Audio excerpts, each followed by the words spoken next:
Hello ladies, it's me, your girl Tamkin Spice, here with another video about tools and tech for body and beauty.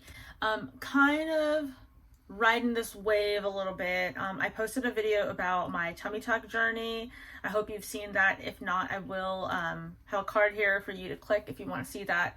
I have received a lot of questions about how I'm doing so far, and a lot of questions about things that can go wrong. So I'm actually going to let you guys know that I'm 1 year post-op and I'm doing great. My body looks amazing.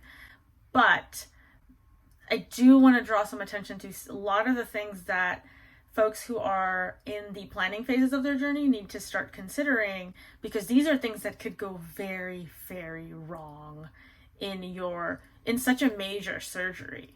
The first thing that could go very wrong is within the category of failure to plan. So number one is you did not plan. And when I say plan, I don't mean about like saving your money or getting a hotel room, all the other things I talked about in my previous tummy tuck video. That's not what I'm talking about. I'm talking about failure to plan for your health condition. If you are at a very high BMI, you may be required to bring your BMI down to be at closer to a healthier weight range, so that the anesthesiologist can better manage his administering of the anesthetic, general anesthesia for you. Being under is very dangerous to begin with, and if you are not in the best health, going under can be even worse. So what's the worst case scenario for this is you die. So you never wake back up, you're dead, and it's, potentially from something that you could have prevented. If you're at a morbidly obese BMI, then maybe it's time for you to take this seriously. It's your body, your health, your journey. Start losing that weight, make a plan, get with your doctor about the best way to prepare for your tummy tuck. Honestly, that's for any surgery. If you watch like My 600-Pound Life, they talk about all the health complications. So anytime you can get sick and end up in the hospital, if you're very overweight, there are complications that can arise just because with obesity comes higher risk of diabetes, hypertension, many other blood issues. And when you're going under anesthesia, that's something that's not worth risking. Number two biggest thing that can happen that can go wrong with your tummy tuck is, oh my God, I don't even want to say it, necrosis. And I know that some of you may have already kind of like found out about these situations that happen. I did not know what necrosis was until I started just like scrolling through Real Self. Real Self is an app where it's kind of like the Yelp of plastic surgery, where folks go on to document their journeys for plastic surgery. I spent 1 year on Real Self before I chose my doctor. But sometimes, you'd be scrolling through Real Self, scrolling through Real Self, scrolling through Real Self, and then boom! It's like somebody who's had a tummy tuck, their stitches have opened completely, the flesh is dying, there's pus oozing out of it, they've got a hole this big on their stomach, I can see inside. It's the most terrifying thing ever. And it's seeing images like that have really made me realize, like, wow, I could end up in a life or death situation if I don't really prepare. I started looking into like, what is necrosis? Well, necrosis is when your body cannot get oxygen and nutrients to the wound, so the wound begins to die. And some of the biggest things that you can do to make sure that necrosis doesn't happen is be in excellent cardiovascular condition before you go into your surgery, which means you cannot smoke. A lot of folks have asked, I don't smoke tobacco, is smoking cannabis products okay? Well, my doctor has advised me that smoking is smoking. It doesn't matter. So whether it is you're smoking tobacco or smoking weed or whatever it is you're smoking, smoking is smoking, and it's not healthy and not allowed. And the fact that obviously nicotine prevents your body from being able to bring oxygen to the tissue, just point blank. Nicotine is bad. But when you're smoking anything, you're still impacting your lungs. The alveoli in your lungs can suffer from damage just because of the fact that you're smoking in general. So my doctor personally had advised no smoking at all. Now, I'm not a smoker, so it wasn't a big deal for me. I just had to continue living my life like normal. But there are a lot of you out there that do have, tobacco addiction, nicotine addiction, or potentially enjoy smoking other things on a really normal basis, and you may have to wean yourself off of that for 12 weeks before you go in for surgery. Now, if you don't, the chances are small, but it's not a chance worth taking. The chance that you have paid $10,000 to $20,000 to go, you know, get your body did, and then all of a sudden, like, your flesh is dying. There's so little that can be done at that point, you know? The doctor will go in and debride your wound. He will cut off the flesh that has already started to die, and then you'll have this gaping hole in your body that will just have to heal like that. And then, you know, you thought you were going to get this sexy flat stomach, but instead you're left completely deformed because of it. Okay, number 3, things that can go terribly wrong with your tummy tuck is you don't have enough help when you get home. So imagine you're in a situation where you're used to cooking, cleaning, caring for your children, picking up your children, walking out, and you just don't have enough help. It's possible, especially in households where you have dogs and children, where you get jumped on. I don't mean in like you get beat up. I mean like, you know, you got a toddler or a 5-year-old that just like is like, mommy, and just like comes and like jumps right on you. And if it's within the first day or 2 of you getting your tummy tuck, if you have muscle repair, if you exert extreme force on those abs, it's possible for those dissolvable stitches that are inside of your abdominal muscles to come apart. Very rare, but can happen. So be very careful. You don't want to be in that situation where stuff is coming undone that the doctor did inside of you, because at that point it's like, be very careful and make sure you have the help that you need in order to heal properly. Number 4, so you don't get enough protein. Now this is kind of like less of an issue. The doctor does recommend, my doctor recommended 100 grams of protein every single day until, well, the entire 6 weeks of recovery after my surgery. The only thing that could happen if you didn't get enough protein is that the wound just takes longer to heal. And I still think it's a better idea to have more protein than less during your recovery period, but that's an opinion and the doctor's opinion as well. Keloid scarring. So, you know, you think you're going to walk out of there, you're going to heal, you're going to have this flat stomach, this amazing physique, and the scar is just going to disappear over time. Some of us that are brown tend to get keloid scars. And the keloid itself is not necessarily caused by being dark. You know, folks that have more melanin in their skin are more likely to get the keloid scar, but the keloid scar itself is caused by the way the body is producing collagen in order to repair the damage that is done. There are a lot of different treatments for keloid scars, but all that's going to mean is more money for you. Unfortunately for me, I had to do multiple rounds of getting steroid injections onto my keloid scar. I am doing hydroquinone skin lightening for the darker areas, and next I'm going to look into getting radiofrequency microneedling treatment in order to kind of redistribute the collagen.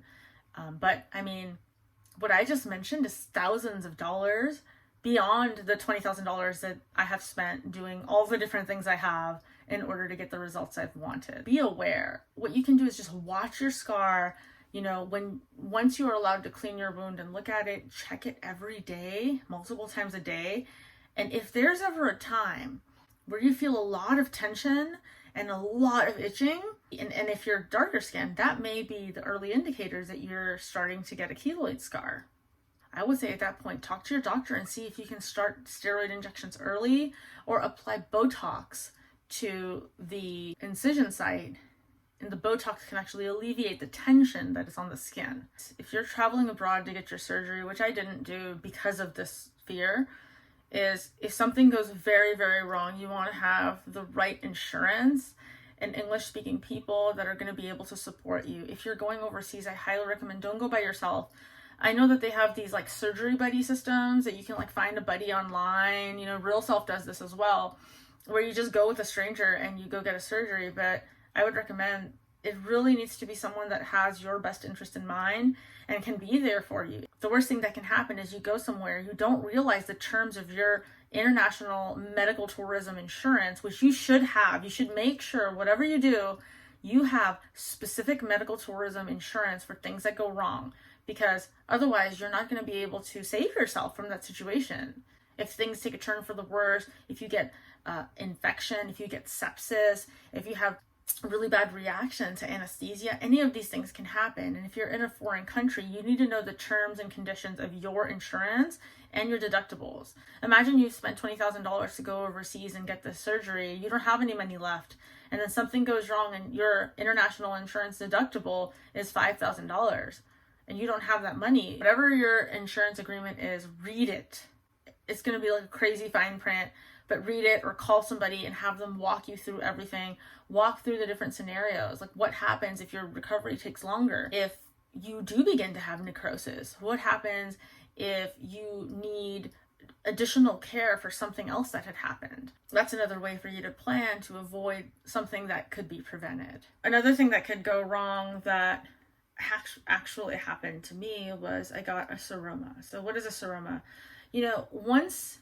Let's take a step back. Once you have been cut all the way open, your skin lifted like the hood of a car, your muscle repaired on the inside, everything shut back down, your skin is still separated from your muscle, there's a lot of swelling that's going to happen.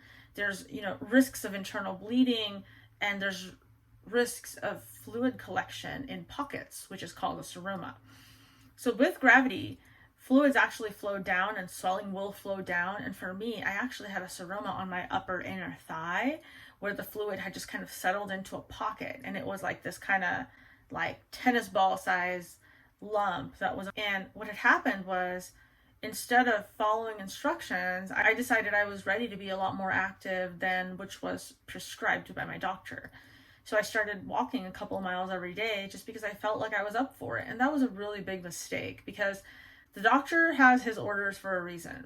My body ended up continuing to swell because my drain at 3 weeks had been removed after my tummy tuck. So the swelling had nowhere to go. So it localized inside a pocket, and my doctor had to insert a big fat needle and drain the seroma, and a whole bunch of blood and fluid came out of my seroma, and it was very painful, and it kind of slowed down my recovery for another couple of months at that point because the seroma had hardened that area. There's a risk that once a seroma dissolves, the scar tissue around that expanding area of your, skin and fat can harden and remain scar tissue. So it's very, very important that you try to avoid the development of seromas in the first place.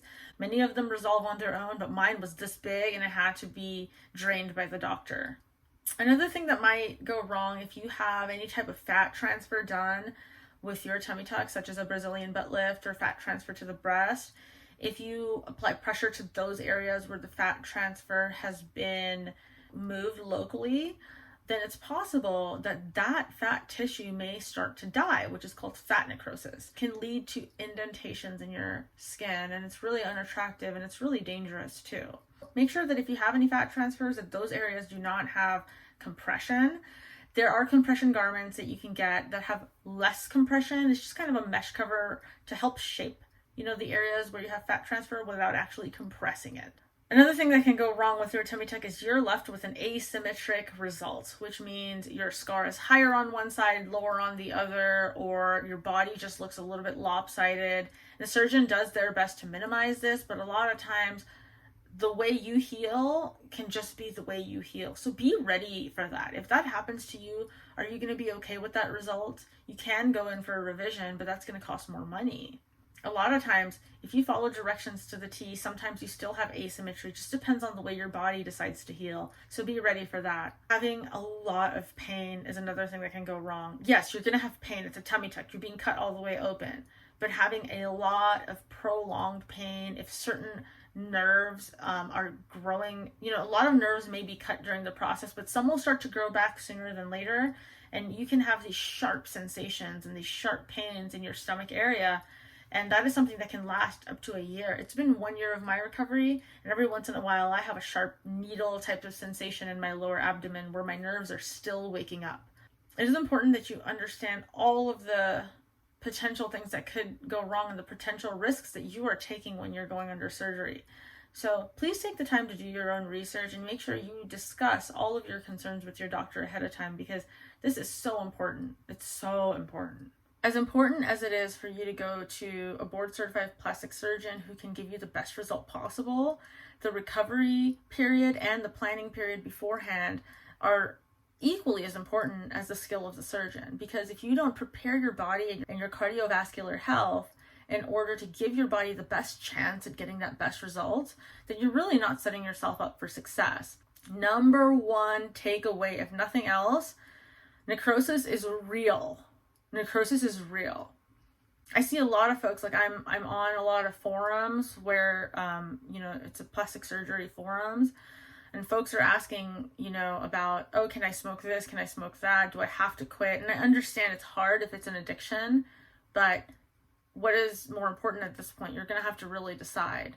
If smoking one cigarette increases your likelihood of getting necrosis by 1%, it's not worth it. If you have a moment and you're curious about what it means, just Google search tummy tuck necrosis and you'll be terrified. And one of the things that I actually stopped doing in the weeks leading up to my tummy tuck in order to have the law of attraction work for me and my best recovery is I didn't look at anything negative at all. I knew what they were. I knew what I could expect and I knew what was dangerous, but I didn't go sit there and scroll through pictures and pictures and pictures of people and bad results. I only looked at amazing results. I visualized that my recovery was going to go great, and thank the universe it did. Hopefully this was helpful for you guys. And if you have any more questions, throw them in the comments below. Please make sure you check out my tummy tuck video, check out my keloid scar video. And I am going to do one more video about dog ears because I do have a little bit of dog ears after my tummy tuck surgery. They're not enough for me to go back and get a revision, but I believe I'm going to try to get radio frequency in order to tighten up the 2 points of the dog ears that I have. So thank you guys for watching. I really hope you enjoyed this video. Throw any comments down below. I will respond, and stay beautiful.